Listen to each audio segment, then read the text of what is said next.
¿Me escuchan o no? Allá en la ceja. No escucho. Llegó Daniel, ya podemos empezar. Pipe, pero nos vamos a quedar así, yo creo, sin video un rato al menos, porque la señal está como bajita. Ahorita si se mejora les prendemos cámara. Yo tengo un cable de Ethernet largo, te lo puedo pasar para que te conectes 20 megas, puede ser, como de 10 metros o más. Padre nuestro, te damos gracias por tu amor, porque nos has reunido, Señor, para ser partícipes de tu conocimiento y revelación. Te pedimos para que abras nuestros corazones y no solamente tengamos un conocimiento y esto nos dé como un contentillo racional. No queremos darle contento a la razón simplemente con este estudio, Padre. Queremos es conocer cuál es tu revelación para estar más agradecidos, para estar más contentos contigo por el llamamiento que nos has hecho, Señor, a ser partícipes de tu reino y poder ser más efectivos, Padre, porque entre más revelación, Señor, más gratitud también vamos a tener contigo, y esa gratitud la tenemos que reflejar en amor por los demás. No hay otra salida, no hay otra opción, Señor. Esa es la unión, eso es lo que nos has llamado a hacer, y por eso estamos acá, Padre. Que podamos poner todo aquello que aprendamos por obras, bajar de la mente al corazón, y que no se diga aquí alguna cosa que no esté de acuerdo a tu voluntad o a tu palabra. Si es así, Señor, no permita que permanezca en nuestras mentes, mas si es para edificar, consolar, Señor, y dar frutos, entonces que permanezca en nuestras manos, en el nombre de Cristo Jesús. Amén. Amén. Y vamos al capítulo 11, Aleja, ¿cierto? Sí, versículo 2, Isaías 11, 12. 11:11. 11, 12. Y brotará un retoño, igual voy a leerlo todo para contextualizar, ¿vale? Gracias, Aleja. Y brotará un retoño del tronco de José, o Jesé. ¿Estamos ahí? Sí. Isaías 11. Hasta juiciosito.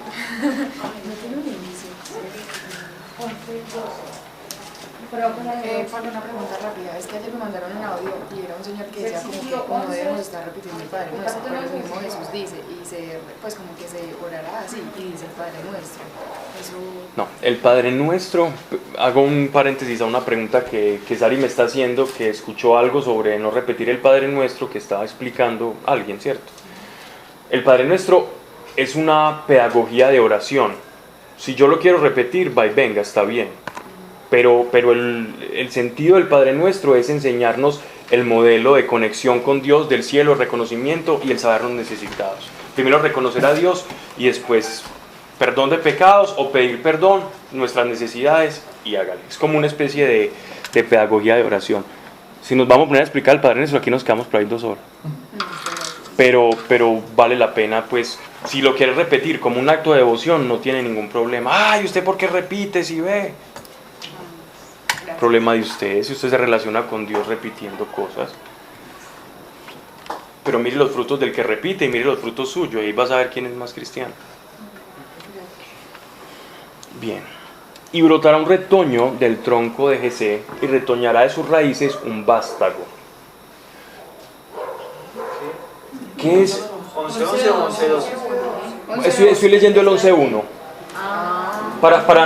para entrar en contexto. Están elevados, Pablo. Sí. Por allá está escuchando. No, él dijo, voy a volver a leer todo. Todo el 11, todo el capítulo 11.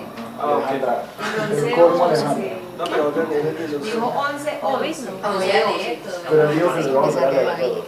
Esta palabra retoño del tronco es como si el Isaías estuviese viendo, y él parecía mucho tener esta imagen, como si el pueblo de Israel fuera un tronco estéril. Como cuando ustedes han visto que uno tiene una matica y se le empieza a dañar, entonces uno la corta y queda un retoñito, queda un tronquito, muy feíto, pero después usted lo empieza a mojar y de ese tronco sale un retoñito, de ese tronco que parecía estéril y muerto. Sale un retoñito y cuando menos piensas ya otra vez la planta comienza a florecer. Esta es la figura que está utilizando Isaías para manifestar lo que es el linaje davídico, lo que es toda la genealogía y la ascendencia del rey David. El rey David es un tronco que está seco, estéril, no está dando reyes buenos. Dicen que Ezequías, los que son defensores de que el Mesías que hablan o esa persona sobre la cual posaban el Espíritu Santo y los demás 6 espíritus era el rey Ezequías. Algunos son defensores de esa teoría. De hecho, muchos judíos defienden la teoría que efectivamente de quienes se está hablando en Isaías capítulo 9 y el siervo de Dios y este hombre que dicen que sobre el cual están los espíritus de Dios, espíritu de sabiduría, espíritu de consejo, espíritu de temor de Dios, es el rey Ezequías. Sabemos que Ezequías se equivocó muchas veces, incluso hizo pactos que no eran convenientes. No podría posar sobre él ese espíritu. Además, los mismos espíritus que hablan de Dios en él son los que se posaron sobre muchos de los ancianos de Israel cuando ellos pasaron a la tierra prometida. ¿Recuerdan cuando Dios hizo que muchos comenzaran a profetizar, ancianos, no solamente Moisés, sino que todos a viva voz, ancianos, empezaron a profetizar y a pronunciar los 10 mandamientos? ¿Recuerdan? Pablo, Ezequías fue el que, después de ese linaje, más adelante fue el que mandó quemar todos los templos de los ídolos, fue el que retomó como otra vez las costumbres de Israel cuando estaban tan perdidas. Por eso hablan que él es como el bueno, pero no necesariamente se refería a él. Primero porque no era el tiempo, ¿cierto? Ya el hijo de Isaías ya estaba grande cuando dijo la profecía, y él decía, cuando el niño esté como con esas voces, cumpla más o menos 2 años, y el de él ya estaba grande, o sea que no entra, no encaja. El caso es que todos estos reyes eran como ese mismo tronco seco, pero de ese tronco seco Dios va a hacer que nazca una flor, algo vivo, algo nuevo, un retoño de ese tronco estéril. Y ese vástago, ese retoño, es el Mesías, sobre el que reposará el Espíritu de Dios, espíritu de sabiduría y de inteligencia, espíritu de consejo y de fortaleza, espíritu de entendimiento y de temor de Dios. Y su respirar será en el temor de Dios. No juzgará por vista de ojo ni arguirá por oídas de oídos, ya explicamos eso la vez pasada, sino que juzgará en justicia al pobre y en equidad al humilde de la tierra, y herirá al tirano con la vara de su boca, y con el soplo de sus labios matará al impío. La justicia será el cinturón de sus lomos, y la fidelidad el ceñidor de su cintura. Sí, Señor. ¿Quién más sino Jesús?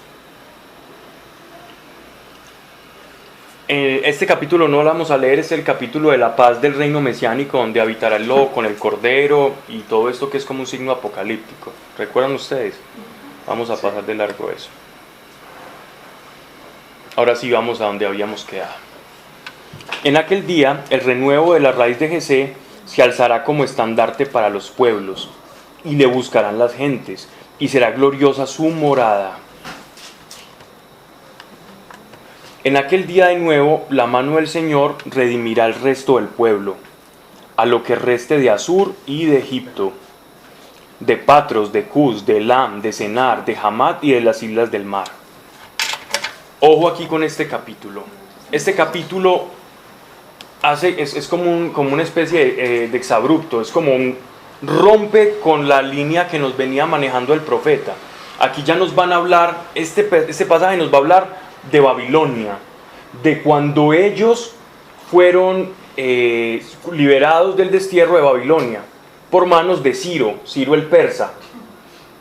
Ciro el persa fue el que venció, el que reunió a todos los medos, que eran unas tribus bárbaras de corte árabe, y esas tribus bárbaras se unen a los persas y terminan derrocando al imperio babilonio. Babilonia, la gran ramera, la gran civilización de la que nos habla tanto la Escritura y que incluso se nos menciona en Apocalipsis también, para mencionar como una ciudad que entre comillas parece muy civilizada, de muy buenas costumbres, pero que a la postre está completamente alejada de Dios, que ese aparente progreso material va en contravía de un progreso espiritual. Entonces, aquí este pasaje nos está hablando de algo que va a ocurrir ya por allá en el siglo V antes de Cristo. Estamos hablando del año 538 antes de Cristo. Y Isaías estaba profetizando más o menos para 200 o casi 300 años antes, ¿cierto? Entonces estamos hablando del 735-38 a una profecía ya mucho más, digámoslo así, mucho más cercana a la venida del Mesías y que no tenía nada que ver. O sea que cuando Isaías estaba profetizando esto, los que lo estaban escuchando no iban a entender nada. Porque están en un conflicto con los asirios en estos momentos. Los asirios fueron derrotados por los babilonios. Y él les está hablando de la caída de Babilonia, cuando Babilonia en esos momentos no era el gran imperio, sino que el imperio eran los asirios, el imperio reinante. Entonces este pasaje está como fuera de esa línea temporal y cronológica que viene manejando Isaías. Pero igual pues vamos a irla escudriñando. En aquel día el renuevo de la raíz de Jesé se alzará como estandarte para los pueblos, y le buscarán las gentes, y será gloriosa su morada. En aquel día de nuevo la mano del Señor redimirá el resto del pueblo, a lo que reste de Asur y de Egipto, de Patros, de Cus, de Elam, de Sanar, de Hamad y de las islas del mar. Alzará su estandarte en las naciones, y reunirá a los dispersos de Israel, y juntará a los dispersos de Judá de los 4 confines de la tierra. Entonces, bien, este pasaje se sobreentiende en dos contextos. Uno es la libertad del cautiverio de los babilonios. Cuando llega Ciro el persa y entra a la ciudad amurallada de Babilonia y le abren las puertas porque ellos se rinden. La ciudad de Babilonia se rinde, entonces no hay como una confrontación muy fuerte. De hecho, Ciro el persa fue conocido como uno de los reyes más benévolos, en el sentido en que él llegaba y mostraba los dientes, hacía que la gente se rindiera y después los ponía a tributar, y respetaba incluso, deponía al rey de turno y podía poner al sucesor, o sea al hijo y eso, pero en un grado de subordinación al conquistador. Ese era Ciro el persa, y es del que nos están hablando acá. Ciro el persa, cuando los judíos están en Babilonia, les da la salida, e incluso les devuelve todo el ornamento del templo de Jerusalén, todo el oro, los candelabros, la menorá, le devuelve todos los instrumentos, las copas, se los entregan a los judíos y ellos se devuelven a Jerusalén, a Israel, y allá vuelven a edificar el templo de Jerusalén. Entonces nos están hablando en ese sentido se van a reunir todas las naciones, otra vez van a volver. Toda esa dispersión que hicieron los asirios, los babilonios, los pueblos circunvecinos que tenían parte de la población judía, ese remanente va a volver. Ese restico va a volver a la tierra prometida. Ese es el sentido. Pero también podemos ver acá un signo mesiánico. Un signo mesiánico. ¿Recuerdan ustedes cuando estudiábamos la carta a los romanos?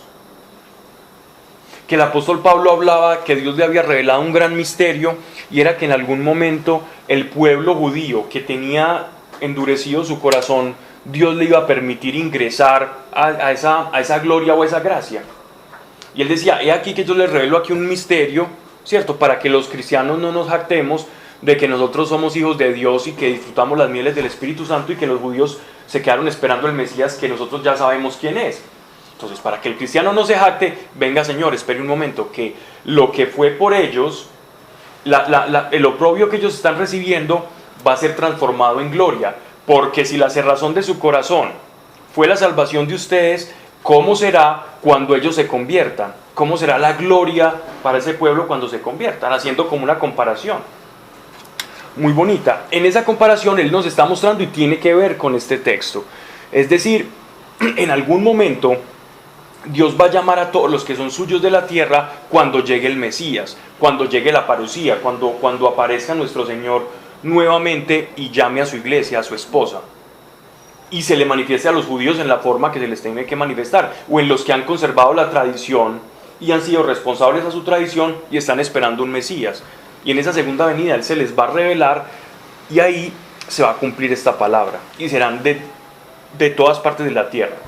Hay un movimiento en estos momentos que nace desde Israel, es una política de Estado de Israel en recuperar y repatriar a todos los judíos dispersos.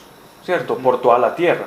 Entonces todos estos asentamientos que están haciendo, que generan tanto caos con la tierra de Palestina, en estos momentos es en atención a ellos poder construir para toda la gente que está llegando y retornando a Israel, en atención a esta promesa. Hay muchos judíos que ellos dicen, todo judío de verdad tiene que volver a la tierra de Israel porque es un mandato, ¿ya? Es una profecía. Y entre más rápido nosotros volvamos, más estamos acelerando la venida del Mesías. Muchos piensan de esa forma. Entonces, el retorno de los despatriados, de los dispersos de todo el mundo de Israel, va a acelerar, hablé como puertorriqueño, los tiempos de Dios. Acelera los tiempos de Dios. Entonces, miren que esto es bien interesante, que estas profecías todavía siguen teniendo vigencia y en el corazón del judío esto sigue haciendo eco. Ellos no tienen su Mesías todavía, ellos están esperando un hombre que tenga todas estas capacidades de las que nos está hablando Isaías para gobernar. Pero solo va a ocurrir cuando todas estas condiciones se estén dando, así sea que las hagan artificiosamente, como la construcción de un templo y una cantidad de cosas. Obviamente nosotros sabemos que ese templo ya no tendría sentido. Y dice, verso 13, y cesará la envidia de Efraín, y serán destruidos los enemigos de Judá, y Judá no será más enemigo de Efraín. Es decir, va a llegar un momento de integración nacional. Ya esa división entre Judá sur e Israel norte se va a apaciguar, y se van a reconocer otra vez normales, teocracia, otra vez Dios nos va a gobernar, y vamos a ser un pueblo que vamos a andar con el estandarte de Dios, un pueblo de sacerdotes.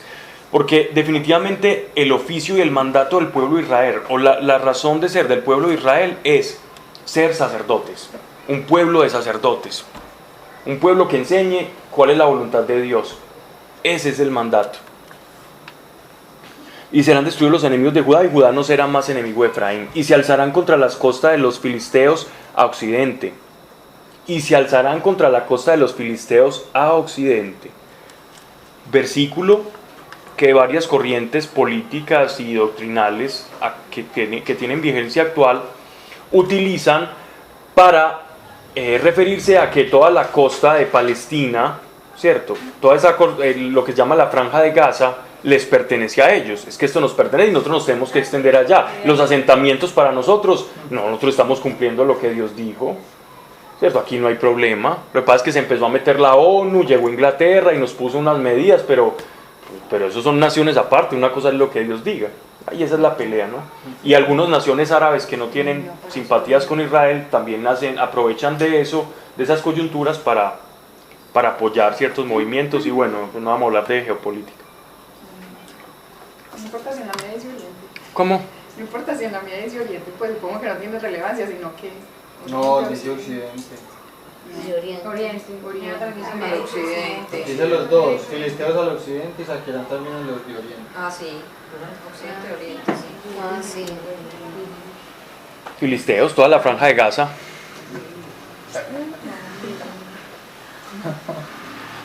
¿Cuál es esa? ¿Mm?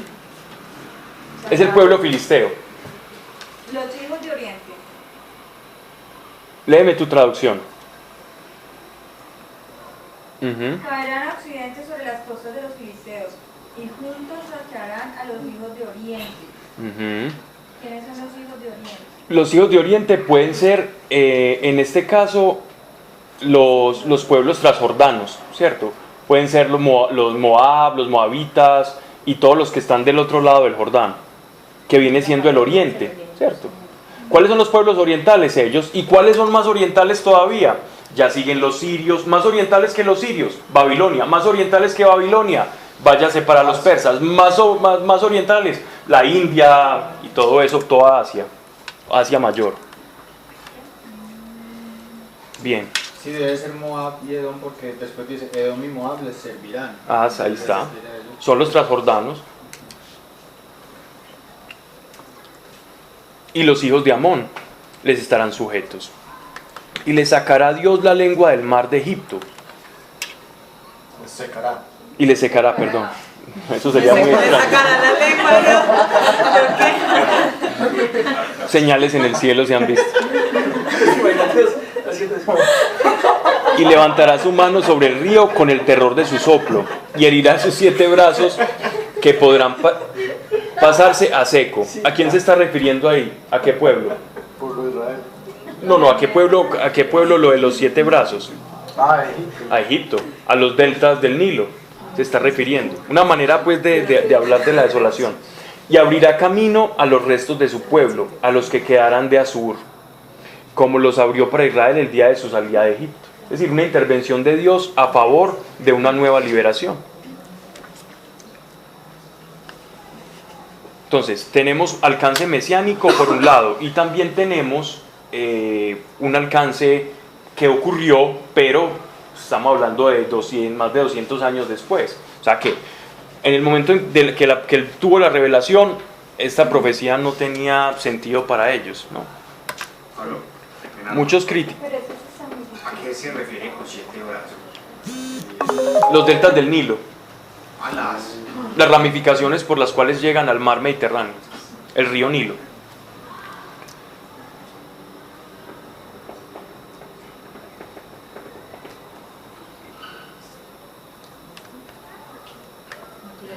Hay una, si vos podés, puede haber dos corrientes de interpretación. Una, refiriéndose, porque estaban hablando de Egipto, y los deltas del Nilo y la gobernación y el gobierno sobre los hijos de Amón. La otra también puede ser sobre los pueblos orientales y sobre los canales del río Tigris y el Éufrates, también puede ser. Pero es incierto, ¿cierto? No sabemos. Pero es que sería muy brusco el cambio, porque ya sería el norte, ¿no? Exactamente. Y como venía hablando de Egipto, entonces uno hace la suposición, pero también podría ser los canales que corrían a las ciudades a través del río Tigris y el río Éufrates, que se conocían como los 7 canales. Entonces también podría referirse a eso. De hecho, hay muchas de las ciudades que vamos a ver en este capítulo de Isaías que arqueológicamente son indeterminadas, no sabemos dónde estaban situadas. Por más que uno estudie arqueología, busque y rebusque, hay ciudades que se perdieron en simplemente ser nombradas en la escritura y ya, y no sabemos dónde están. Hacemos suposiciones, pero no sabemos a ciencia cierta. Entonces por eso Marta, por esa dificultad que tú estabas percibiendo ahí, por eso quería leer el libro de Crónicas, para contextualizar. Te estábamos esperando. Gracias.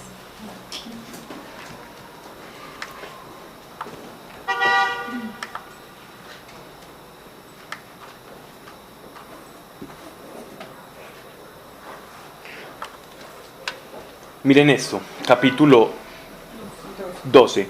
Otra profecía que no está sincronizada con el momento, digámoslo así, en el cual estaba profetizando Isaías. Y aquel día dirás: yo te alabo, Dios, porque tú te irritaste contra mí, pero se aplacó tu cólera.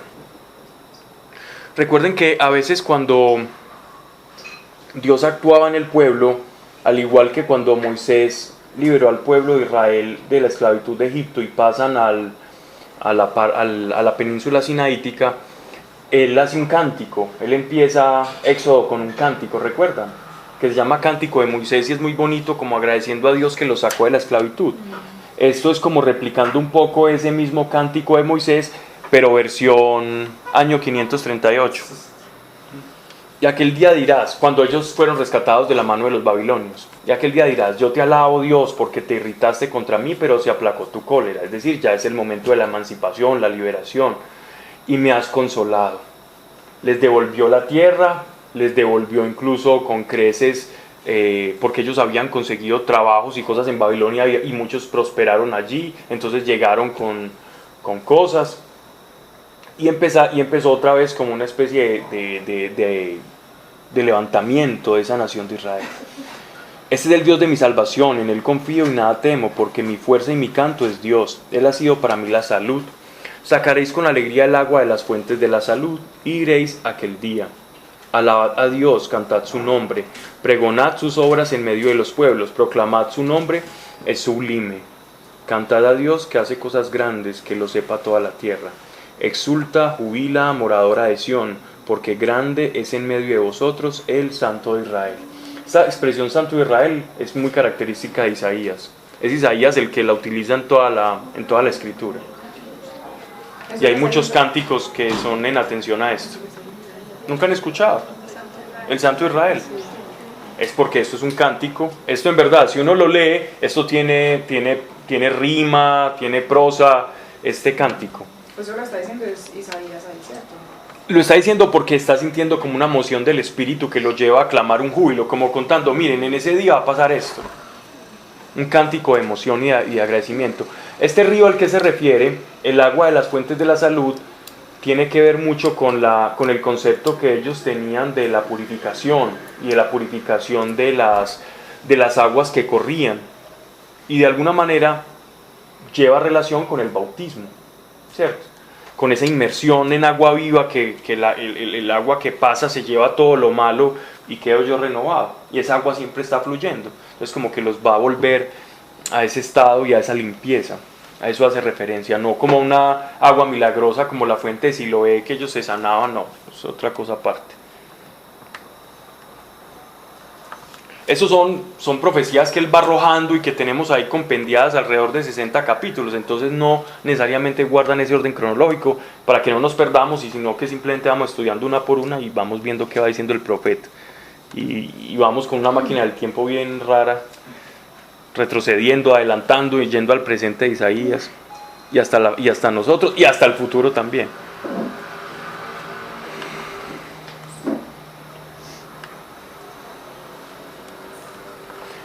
Vuelve Babilonia a ser el eje central de Isaías. Okay. ¿Hablamos algo de Babilonia? Sí. Babilonia era una ciudad situada en un lugar que se llama el Fértil Creciente. El Fértil Creciente está ubicado actualmente en la zona que se llama el Golfo Pérsico. Actualmente lo más cercano a Babilonia es Irak. ¿Ya? Árabe totalmente. Árabe totalmente. Árabe, pero en ese tiempo no era árabe. En ese tiempo no era. Los árabes terminaron invadiendo allá. Pero en ese tiempo los persas, por ejemplo, no eran tan árabes. Los babilonios tampoco eran tan árabes, eran más semitas. Irak no era antes tan árabe, pues ni Irán. No, eso después a través de las invasiones de los medos y los persas, ellos empezaron a invadir, los medos sí. Después tribus de beduinos. Va pasando el tiempo, entonces nosotros ya los identificamos a ellos como muy árabes, ¿cierto? Muy de tipo árabe. Pero ellos tenían ciertas combinaciones, incluso la raza aria proviene de Irán. Lo que llaman la raza aria, que Hitler decía que la raza aria, Los blancos. la verdad, no necesariamente los blancos, pero la verdad, la raza aria original es iraní. Lo que pasa es que Hitler empleaba mal el término ario.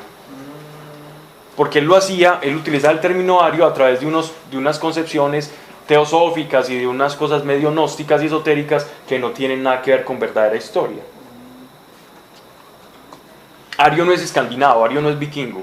El término ario viene más bien de Irán, pero había nombres, eran de una contextura. Si uno ve, por ejemplo, los frescos o los muros de los museos en Bagdad o en Irak, los hombres eran hombres de características semitas, eran barbados, entonces sí tenían ciertas características semitas, pero también, según escritos, según cosas, habían muchos ojos con ojos claros, pero con pieles más aceitunadas, pues no eran tampoco vikingos. Ya después se mezclaron y ya son lo que son ahora, pero muy lejos del Babilonio antiguo. Lo mismo que Egipto, si vos vas a Egipto ahora, son puros árabes. Pero los egipcios que trabajaron digámoslo así, en la época de los faraones, Tutmosis, Ramsés, Akenatón y todos ellos, eran fenotípicamente muy diferentes al egipcio de ahora. Muy, muy diferentes. Bien, entonces Babilonia fue una ciudad que, digámoslo así, que comenzó a crecer debido a la productividad que había entre el Tigris y el Éufrates. En ese Fértil Creciente, en la época de las lluvias era fácil cosechar, y como eran explanaciones no tenían dificultad. Allá ellos toman todo este acervo de tecnología pues precaria de los sumerios, que fueron el imperio que antecedió a los asirios y a los babilonios. Ellos toman todo esto de los sumerios, las matemáticas, la religión de los sumerios y todo esto, hacen su propia religión y comienzan a fortalecerse. Tenían una religión y un panteón bien interesante. Hay muchas de las religiones o de las sectas ocultistas o movimientos tipo masónico que utilizan nombres e incluso, digámoslo así, como aparte de la mitología de Babilonia. Los mismos nombres, los mismos dioses, y les ponen nombres a sus departamentos, a sus centros de reunión. Y estos babilonios también, aparte de eso, tenían la facultad de construir supremamente alto. Es decir, para ellos las edificaciones altas simbolizaban como estamos más cerquita a Dios. A esas edificaciones altas que ellos construían, ellos lo hacían como en forma piramidal, como por etapas. Y a estas edificaciones tipo pirámides, como por capas, se les llamaban sigurats. En estos sigurats era donde vivían los sacerdotes, y los sacerdotes cobraban y eran de la clase más favorecida, incluso con unas prostitutas que ellos tenían que se ofrecían para los dioses. Y de esa manera captaban dinero. A eso se les llamaba la prostitución sagrada, y ellos se tatuaban para esos dioses. Los babilonios también tenían, muchos de los nombres babilonios son heredados a los israelitas. De hecho, el término que lo estábamos hablando en la visión de Isaías, el término querub o querubín, es un término que proviene del antiguo sumerio y del babilonio. ¿Por qué Querub. era tan importante Babilonia entonces ahí? Porque han sido varias sucesión de imperios. A través de Oriente han habido una sucesión de imperios. Primero los sumerios, los que se inventaron la rueda, parte de las matemáticas, situaciones agrícolas y una cantidad de cosas. Después llegaron los babilonios, después llegaron los asirios y después llegaron los babilonios. ¿Sí me hago entender? Fueron imperios. El imperio del momento era el que daba de qué hablar. Y en ese momento era de Babilonia. Recuerden de dónde salió Abraham. Ur y Caldea es Sumeria. Caldea se le conocía a esa región. Sumeria, entonces Abraham era sumerio. Pero es que Abraham Dios lo apartó y lo llevó a Canaán. Lo llevó de extremo a extremo. Y allá formó el pueblo de Israel. ¿A través de quién? De un sumerio. Entonces, en la época de Abraham, en Génesis, se habla de Sumeria. Se habla de los caldeos. En la época, por ejemplo, de Jacob, se habla de Egipto, que era el imperio en esos momentos, el más grande. Cuando Egipto empezó a decrecer, empezó a crecer Asiria. Entonces, ¿de quién habla los profetas? De los asirios. Cuando Asiria comienza a decrecer, porque los babilonios acaban con Nínive, que era la capital de Asiria, entonces, ¿de quién van a hablar los profetas? De los babilonios. Y cuando los babilonios son gobernados por los medos y los persas, ¿de quién va a hablar Daniel en las profecías? De los persas, que siempre querían gobernar todo, eran los imperios. Y después, ¿de quién van a hablar, por ejemplo, Malaquías o el libro de los Macabeos? De los griegos, de los Ptolomeos y los Seleucidas, y los Lágidas y todos los imperios que se fueron segregando. Y después en los evangelios, ¿de qué imperio se va a hablar? Del imperio romano. Por eso se hablaba de ellos. Es que es como la ciudad de moda. El imperio. El imperio de moda. Cuando hablan de los sacerdotes, hablan de los mismos sacerdotes que yo ahora conozco como sacerdotes. En lo absoluto. Esos sacerdotes que vos ahora conoces y que todos conocemos, empezaron a salir por allá en el siglo IV, o sea, 400 años después de Cristo.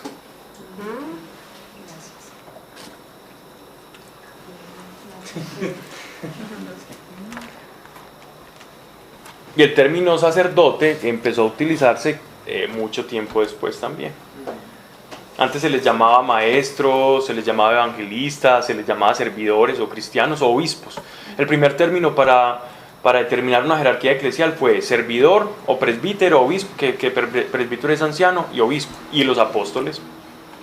Eran como las categorías de acuerdo al tipo de servicio, ni siquiera la importancia. Porque la importancia era servir. Y ya, no había nadie más importante. Bien. Me perdí. ¿Dónde vamos? Yo aterrizo.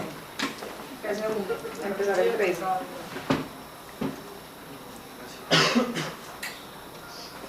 Dame pistas, Ari. Ok. El 13. 13.1. Ok. Oráculo sobre Babilonia.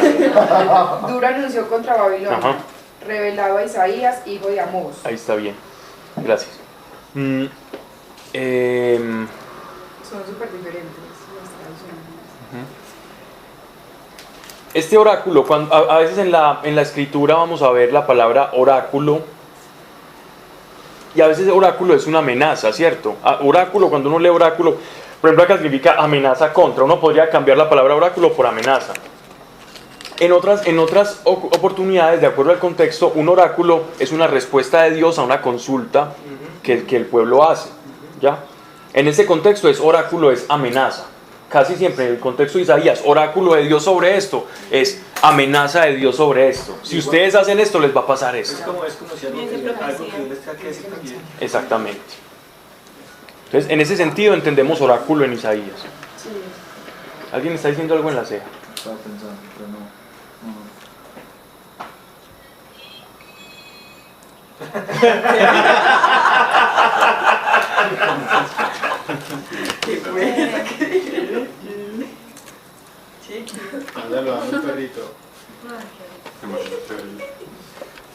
Alzad bandera sobre lo alto de un monte desnudo, gritadles, hacedles señas con las manos para que entren por las puertas de los príncipes. Babilonia era considerada por tener una puerta grande, una puerta gigantesca con 2 estatuas, como de leones, alados, ¿ya? Incluso hay parte de eso en los museos, hay fragmentos de esa puerta en los museos, y se pueden ver como unos leones con cara de hombres barbados, súper grandes. Y ellos custodiaban las murallas, que eran como esos 2 pilares. Aquí nos están describiendo Isaías una profecía llena de colores. ¿Y cuáles son los colores?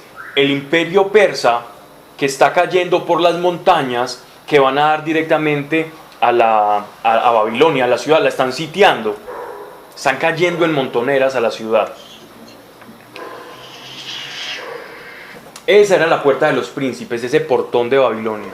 Yo mando a mi ejército consagrado para la guerra. No se están refiriendo a Israel, se están refiriendo a Ciro el persa como un instrumento de Dios para el azote de Babilonia por tener a su pueblo. Es decir, en este caso, Ciro fue un instrumento de Dios. No es el pueblo de Israel el que están hablando acá como consagrado. Aunque puede parecer, no lo es, porque es que ellos en ese momento estaban cautivos. Ellos no eran un ejército, dime. ¿Por qué Dios hace eso? Pues porque ¿quiénes son los que están en Babilonia que los quieren atacar? Los babilonios tomaron a los judíos, los desterraron de su tierra, ¿cierto? Como que lleguen los venezolanos en esos momentos y nos lleven a todos para allá y dejen esta tierra vacía. Y nos lleven a trabajar forzadamente allá y a ser peones y esclavos. Los judíos terminaron en Babilonia así. ¿Qué pasa?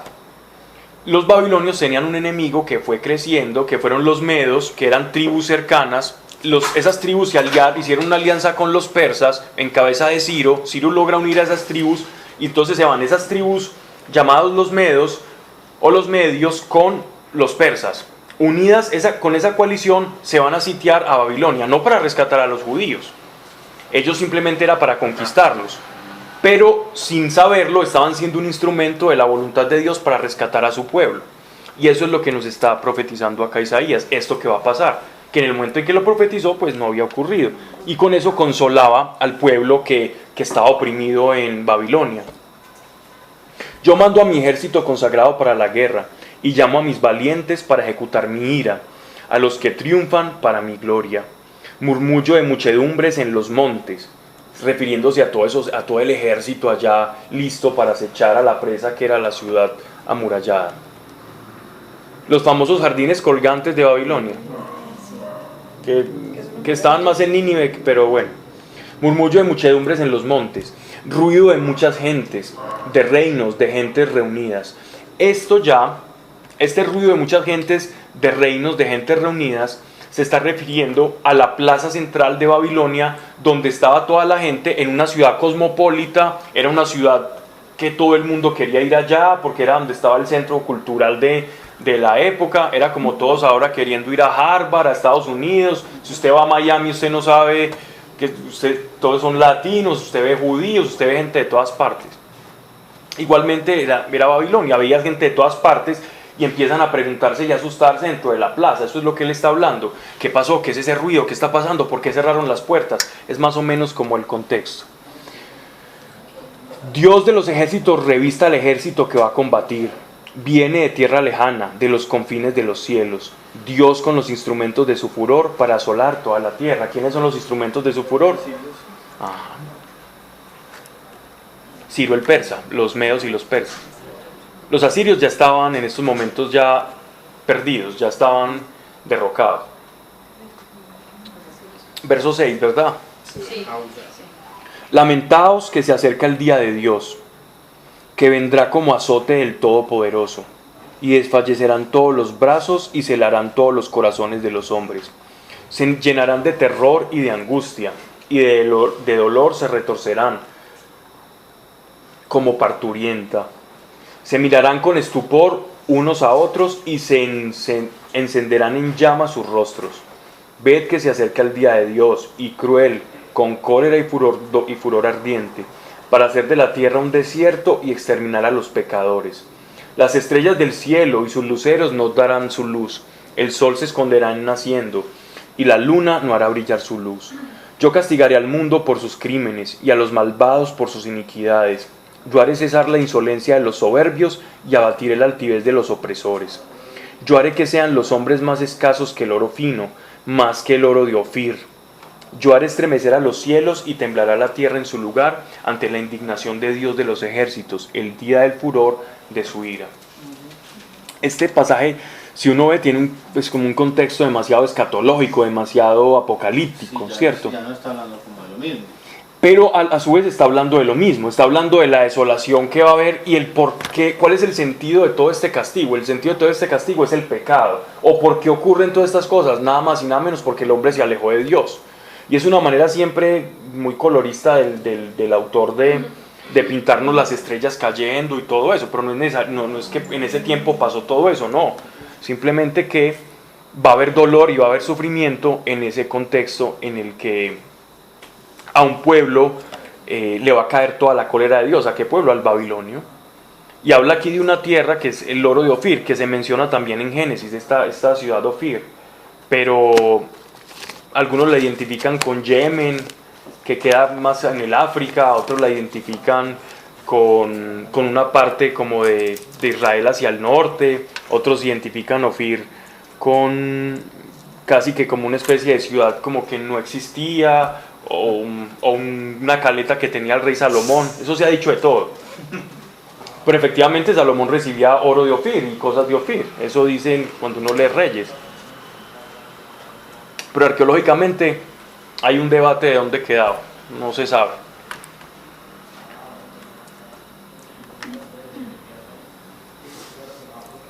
Verso 14. Entonces, como sierva asustadiza, como oveja sin pastor, se irá cada uno a su pueblo. ¿A quiénes se está refiriendo? Estamos en Babilonia. A los habitantes de Babilonia. A los que no eran de esa tierra, pero estaban de visita, o estaban allá, o estaban estudiando en alguna universidad, o estaban pagando semestre allá, o estaban por cosas de negocios. Esos son los que van a empezar a correr, porque se les acabó la minita de oro, la ciudad en la que habían depositado su confianza. Pare de contar. No, es que si yo no saco la visa para Estados Unidos, si yo no hago esto, es que aquí no hay futuro, pero allá sí. Cuando usted pone su esperanza en otra cosa que no sea Dios, olvídese. Entonces, como sierva asustadiza, como oveja sin pastor, se irá cada uno a su pueblo, huirá cada uno a su tierra. Cuantos fueren habidos serán degollados, cuantos fueren tomados caerán a la espada. Sus hijos serán estrellados a sus ojos, sus casas incendiadas, sus mujeres violadas. Están describiendo un asedio clásico de la época.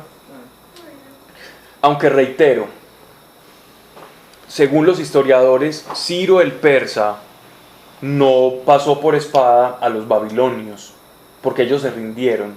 Cuando vieron la ciudad ya que iba a caer, que no podían hacer nada y que las puertas no aguantaban, se rindieron. Entonces se les dio como la venia pues de seguir gobernando bajo el auspicio de Ciro el Grande, al nieto de Nabucodonosor. Yo despertaré contra ellos a los medos, que no se cuidan de la plata, que no codician el oro. Es decir, a ese pueblo que no lo pueden comprar con una especie de cuotilla, o venga hermano, hagamos aquí, amnistiemos esta situación, si usted no me ataca entonces yo le tributo. Los babilonios, a los persas no les importaba, ellos no los podían comprar, era gente desprendida, eran personas de tribu. Y a los arcos aplastarán a los mancebos, y no harán gracia al fruto del vientre, ni tendrán sus ojos piedad de los niños. Entonces Babilonia, la flor de los reinos, ornamento de la soberbia de los caldeos, será como Sodoma y Gomorra, que Dios destruyó. No volverá jamás a ser habitada, ni poblada en los siglos venideros. No alzará allí el árabe su tienda, ni se apacentará allí los ganados. Mire que nos diferencian el ciudadano babilonio del árabe. El árabe era el de tribu, que habitaba, iba de caravana en caravana con sus camellos y habitaba en los desiertos. Y eso fue verdad, ya no fue Eso fue verdad. Destruida Babilonia, no volvió a ser reedificada. Y han tratado de levantarla, pero no han podido.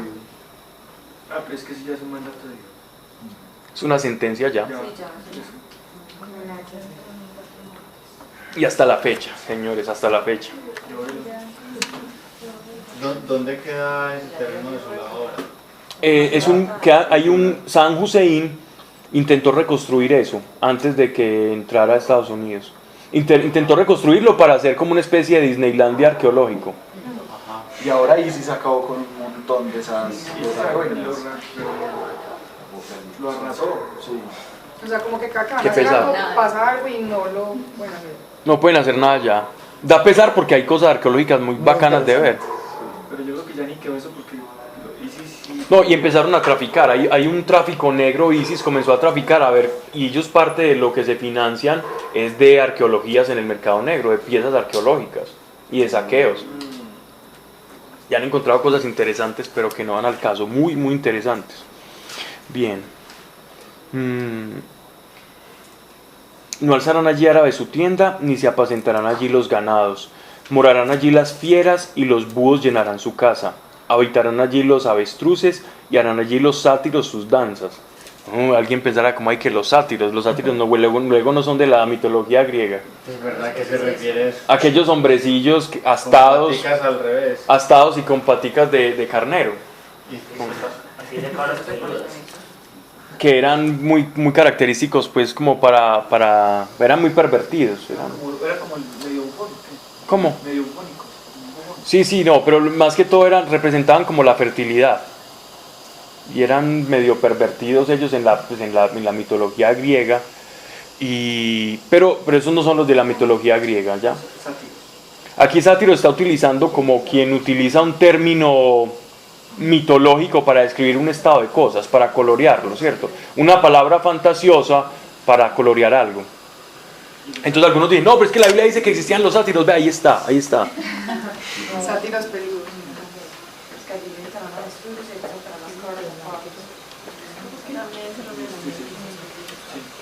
Bien, para las traducciones que dicen cabra, recordemos un texto en el que eso es en el Éxodo. Cuando Moisés está dando las leyes, recuerden ustedes que él decía que enviaran un cabrito a Azazel. ¿Recuerdan ustedes? A Azazel. Que uno era para el sacrificio. Y que le ponían el moñito. Y el otro se soltaba al desierto. A Azazel. Sí. Okay. Entonces él está diciendo que esto es lo mismo. Azazel en algunas mitologías o en algunas doctrinas, algunas personas les dio por decir que Azazel era un demonio o un ángel caído. ¿Por qué? Pero eso no sale de la nada. porque en el libro de Enoch hay algún ángel caído, uno de los vigilantes es de nombre Azazel. Entonces de ahí parte que este Azazel era como un ángel caído a que ellos le daban un sacrificio. Pero si uno va a la etimología del hebreo del término Azazel, significa de cabro, pues de cabra rechazada. Que eran dos cabras, una... Exactamente.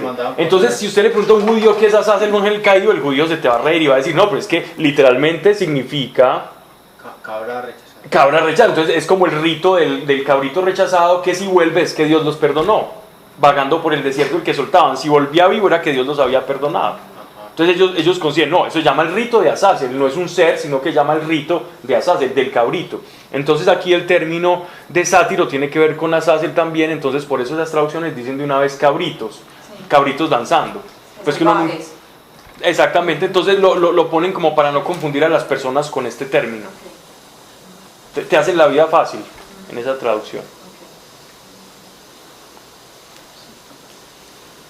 ¿La tuya qué dice? ¿Cabrito también? Dice cabra salvaje. En ninguna dice sátiro. Sí, en la mía, sátiros peludos. Peludos y todos. Danzando. Cabras peludas. Podríamos, es más, tiene que ver con la cabrita, ¿cierto? Con ¿qué? 13, 21. Pero entonces tiene que ver con la cabra rechazada, con ese rito. No necesariamente. Yo me fui a ese pasaje por el término de cabra, ¿cierto? ¿Dice qué? Alimaña. Alimaña. Una valija por allá. Una limaña es cualquier de esos animales rastreros. No, ya salen. Una limaña es como un animal reptante. Es como un animal reptante.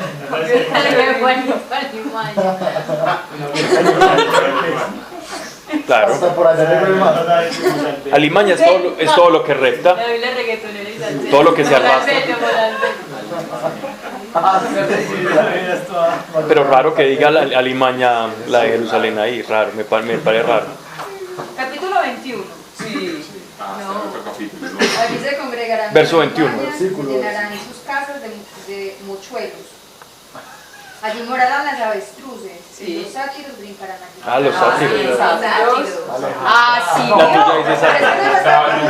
Es el 21. En la mía Usted dice la monitor, imagínate. No, ¿qué espera? Pero que el principio o el final. No, es de la mía. Para que la veas más completa. Ujú. Más hacer. Que quería participar. Recuerden ustedes que también en las escrituras se nos habla del leviatán y del basilisco, ¿cierto? Leviatán y basilisco. Behemoth también, que es como un draconio. al mío dice dragón. El mío dice dragones. ¿En dónde? Ahí, en donde ella decía sátira. ¿Eh? ¿Dragones? Decía basilisco. Alimaña, dragón. Donde dice Alimaña dice dragones. Sí. Estamos en Isaías. Esa Biblia cuál es. Esa es la Biblia del pueblo católico. Es buena traducción. Esa Biblia está interesante. Sí. En sus palacios aullarán los chacales y los lobos en sus casas de recreo. Está para llegar su tiempo, no se alegrará mucho sus días. ¿Qué quiere decir con todos estos colores?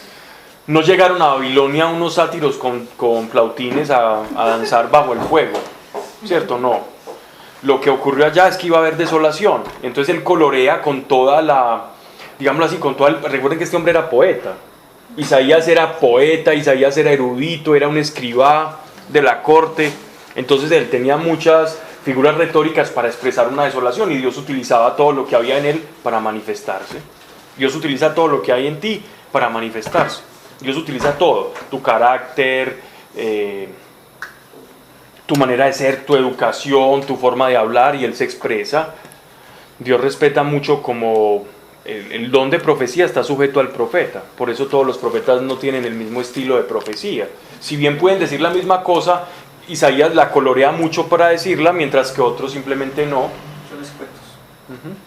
Pero el sentido es el mismo. Va a haber una destrucción y va a haber desolación, y se la estoy vaticinando. Con basiliscos o con sátiros o con cabritos danzando sin ellos.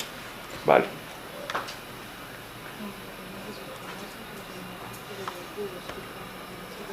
hay por ahí unas 20 canciones de grupos de black metal o de death metal de esos noruegos o nórdicos que tienen el nombre de la canción o en las letras la palabra Azazel. O en los grimorios de magia negra, invocaciones a Azazel y eso. A ese supuesto ángel caído que se llama Azazel. Cabrito. Cabrito rechazado. Salvaje. Qué diferencia, ¿no? Joya de cabrita, salsa. Entonces ellos le llaman el rito de eso. Ya saben que tienen un cabrito. El nombre. Ya tienen nombre. Ya tienen nombre. Verso 1. Porque Dios se apiadará de Jacob, todavía escogerá a Israel y los hará descansar en su tierra. Después de toda esa debacle de Babilonia, Él va a hacer esto. A ellos se unirán los extranjeros, se unirá la casa de Jacob. Los tomarán los pueblos y los llevarán a su lugar. ¿A quiénes se están refiriendo? A Persa, a Ciro.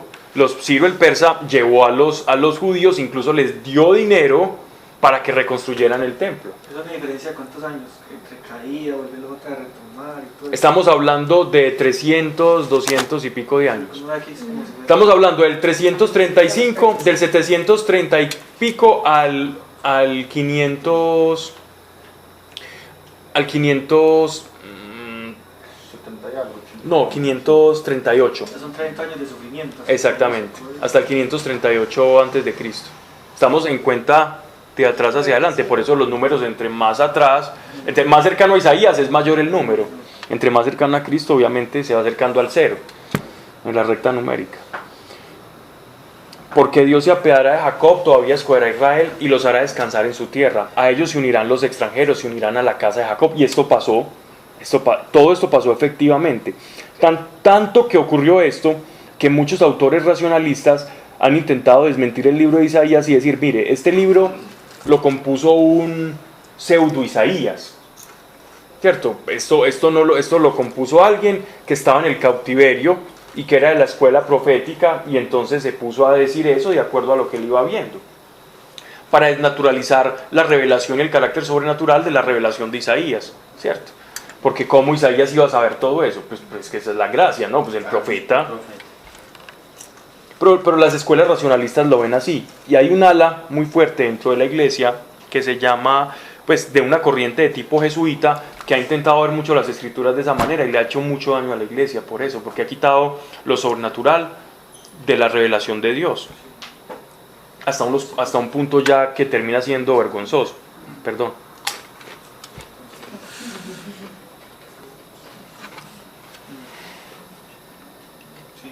Leo. No, ya pasó. Los tomarán los pueblos y los llevarán a su lugar, y la casa de Israel los tendrá en heredad, como siervos y siervas en la tierra de Dios. Cautivarán a los que habían cautivado y dominarán a sus opresores. Y sucederá que en aquel día Dios te dará el reposo de tus fatigas, de tus penas y de la dura servidumbre a que estuviste sometido. Entonarás a esta sátira contra el rey de Babilonia y dirás. Una sátira es como una burla, pero aquella de, mire, ustedes me oprimían como un desquite. Y uno dirá, bueno, ¿y Dios cómo permite eso? O esa sátira. Acá dice un proverbio en vez de sátira. Puede ser proverbio, la palabra más exacta puede ser proverbio. Pero ese proverbio, si uno lo va a contextualizar a una figura literaria, ese proverbio es una sátira, Lo que ¿cierto? pasa es que una sátira ya es como una burlita más bien, ¿no? Pero es que eso es. Sí, acá Sí, dicen eso te es. mofarás. Te mofarás, ya te burlarás. Más pesado. Eso es que si yo lo pongo proverbio, no, igual es como una burla, pero la burla de aquel que estuvo cautivo, que estuvo sometido y que ya está feliz y va a decir, vea, ustedes me hacían esto y ahora estamos así. Pero no podemos compararnos con los judíos de la época. Dios iba revelándose y revelando su naturaleza de santidad conforme el pueblo iba entendiendo. Pero llamémosle proverbio para quedar más tranquilo.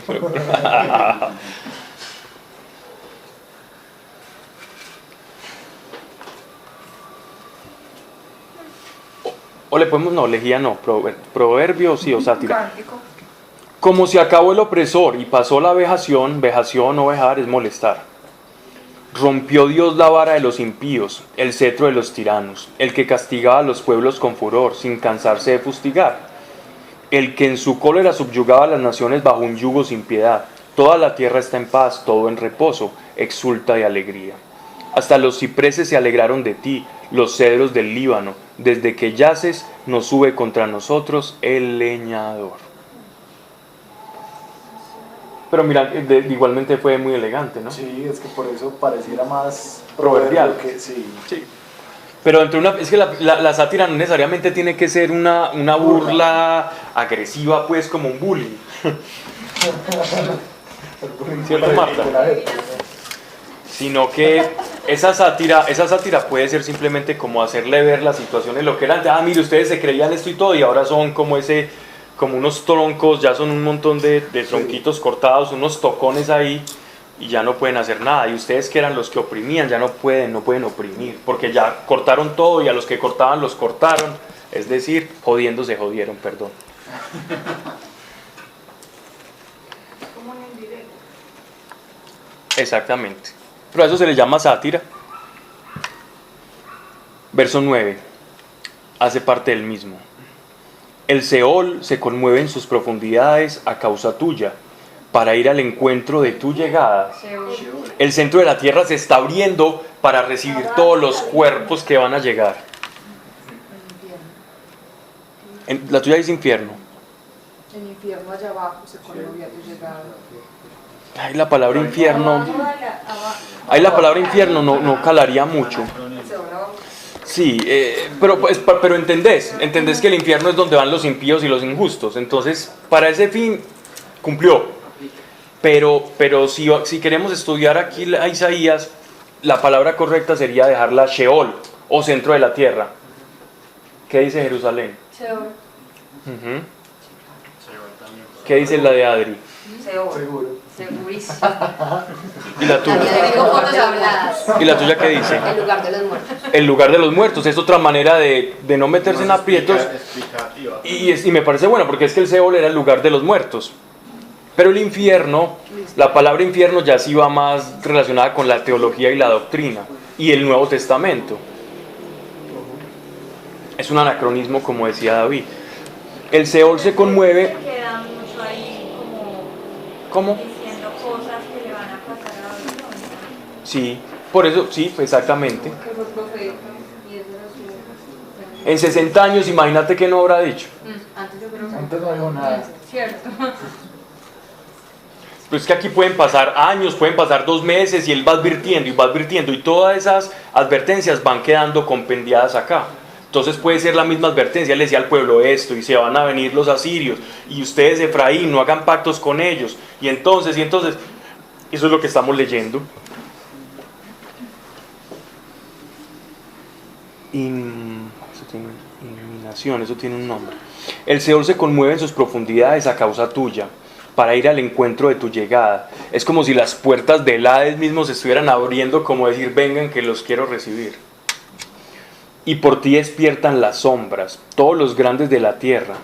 Haces levantar de sus tronos a todos los reyes de las naciones, y todos a voces te dicen, ¿también tú te debilitaste como nosotros y has venido a ser semejante a nosotros? Pablo, pero aquí es donde esto se empieza como a cambiar otra vez el papel y nos empiezan a hablar como de Satanás. Exactamente. Ha bajado al Seol tu gloria, al son de tus arpas. Bajo ti se extienden los gusanos, y gusanos son tu cobertura. ¿Cómo le llaman a Satanás? Uno de los nombres. Lucifer, Lucero. Más, sí, más. Sí, más sinónimos, más nombres que se utilizaban. Uh-huh. Satanás. Los moscos. Ajá. ¿Cuál? El señor de los moscos. ¿Sí? De las moscas. Eso no lo sabía. Si lo miras así, Huele. Ya saben que si muchas moscas en la casa. El señor de las moscas. Entonces, hay un pasaje, pues yo no lo iba a mirar en ese contexto, pero ya que lo dijiste, Se está muriendo. Es que porque este pasaje lo utilizan algunos padres de la iglesia para hablar de la caída de Lucifer conforme a esto, pero esto era más bien el rey de Siria. de Asiria. Pero Pablo, con lo que empiezan a hablar más adelante, no es como, o sea, es como si fuera... Sí, para ambas cosas, Sí. igual en ambas perspectivas, como cuando habla Isaías, perspectiva escatológica y también la caída de Babilonia, como figura, o como tipo, antitipo y futuro, Prototipo. presente.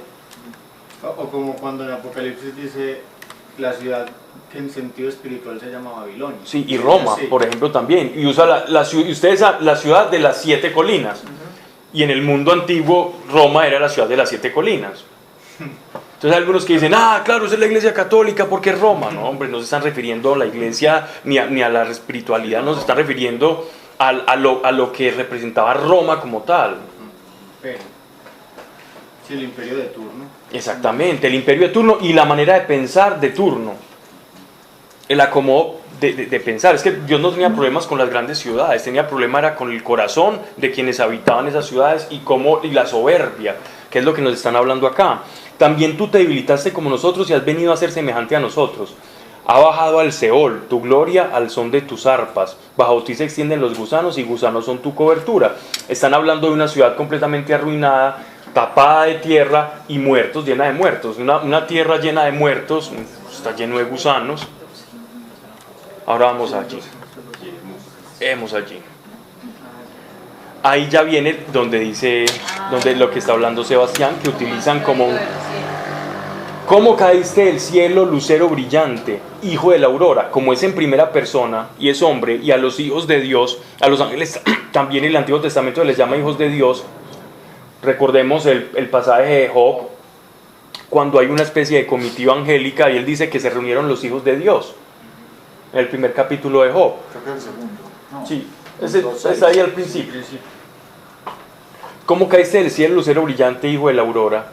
Echado por tierra el dominador de las naciones. Entonces aquí, de las naciones, el dominador de las naciones, bueno, pero si aquí todavía no ha caído, Jesús no ha sido victorioso, entonces ahí está la contradicción. Verso 13, y tú decías en tu corazón, subiré a los cielos, en lo alto sobre las estrellas del cielo, elevaré mi trono.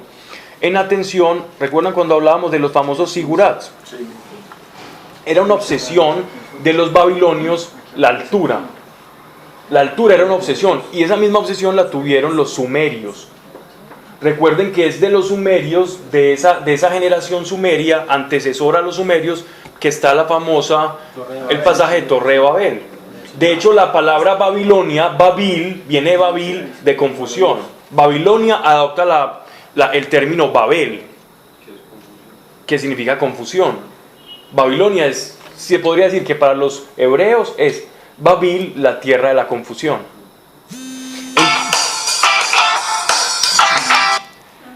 Y de entre esa gente fue que sacó Dios a Abraham.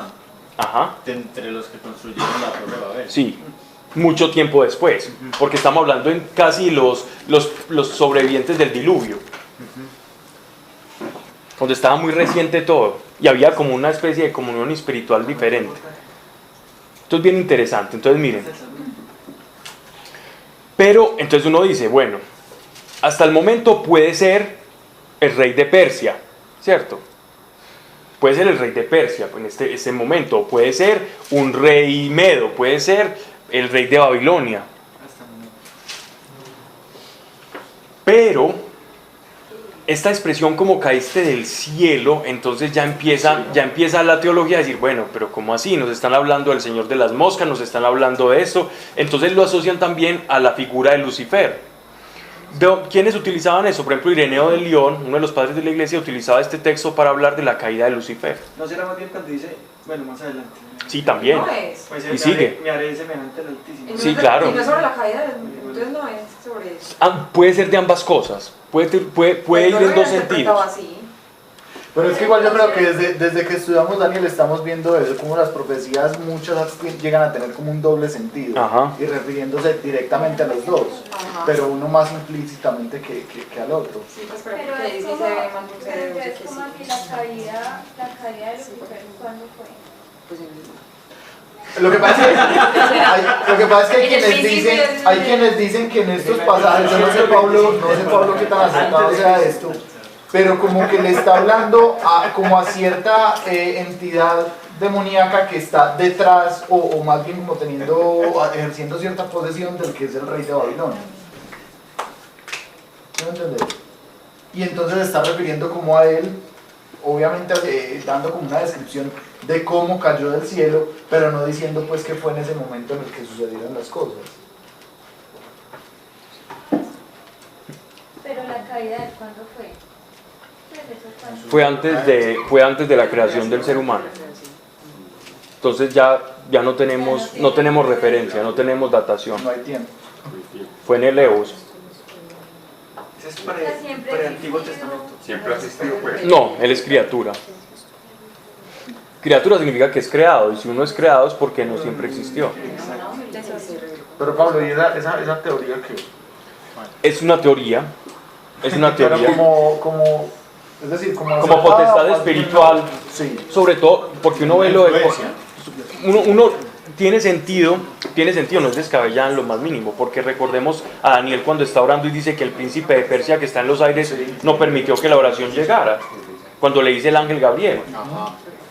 Entonces él se está refiriendo a una potestad, y cuando leemos Efesios capítulo 6 y el apóstol Pablo nos dice que nuestra lucha no es contra carne y sangre, sino contra potestades y huestes celestes en el aire. Entonces si uno toma esos pasajes y mira con esos pasajes esto, puede llegar a esa conclusión. Y porque esto aplica a Satanás, pero decir que este fue el principal sentido de la caída de Satanás, la soberbia, podría ser, pero a menos que sea una revelación, no podría decir a ciencia cierta. Me parece lógico pensar de esa manera. Me parece lógico. Entonces, ¿en qué momento? ¿En qué momento qué? Pues no sabemos porque fue Antes de no tenemos esa revelación, no sabemos. La respuesta es no sabemos. Los ángeles hace mucho. Y más bien diría uno que no hay como hablar de tiempo porque no existía. El tiempo Es diferente. condicionar al hombre. Como la señora que decía que había una tener. ¿Qué número te están llamando? Señorita. ¿Qué hubo?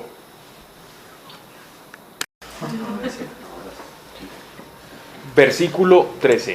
Y tú decías en tu corazón: subiré a los cielos, en lo alto sobre las estrellas del cielo, elevaré mi trono y me asentaré en el monte de la asamblea, en las profundidades del Aquilón. Subiré sobre... Aquilón en sus traducciones debe decir otra cosa diferente. Algo con marea o con vientos huracanados. ¿Cuál es el versículo? Ya está en el 14. Sí. Dice el Altísimo. ¿Dónde? Subiré sobre las cumbres de las nubes y seré igual al... Altísimo. Y antes, y en el 13, y me asentaré en el monte de la asamblea, en las profundidades del... Norte. Al lado de los lados del norte. A los lados del norte dice acá que es aquí. También, está bien. Está bien. En el extremo norte. En el extremo norte también. Sí, también, ¿Qué es está bien. Aquilón? La mía dice septentrión. También, lo mismo. Son sinónimos. O sea, que quería como igualarse a Dios. Donde quedaban para los judíos la tierra, en Job era redonda, ¿cierto? Pero para ellos, Job ya había dicho que era la redondez de la tierra, ¿cierto? Pero para ellos era completamente plana. Entonces ellos pensaban que había un ángel en cada punto cardinal. Entonces que en el extremo norte, refiriéndose como a los confines de la tierra. Ay, no, o sea, ya habían dicho en la Biblia que la tierra era redonda y así En Job, hicieron tanta... sí, Y Job es el libro más viejo. y ya estaba. Eso es bien curioso, ¿cierto? Son curiosidades. Le hubiesen creído. También dice que la tierra gira alrededor del sol, ¿no? Sí. Y también hay una cosmología en un salmo, en Proverbios también. Si hubiesen ahorrado muchas investigaciones. Subiré sobre las cumbres de las nubes y seré igual al Altísimo. Pues bien, al Seol has bajado, a las profundidades del abismo. Entonces tiene como esa doble significación, en el sentido como espiritual, ¿no? Dejemos ahí. Vamos, yo este capítulo lo voy a extender la próxima clase. Voy a ver cómo hacemos y lo quiero extender, ¿vale? Hacerlo como extensivo.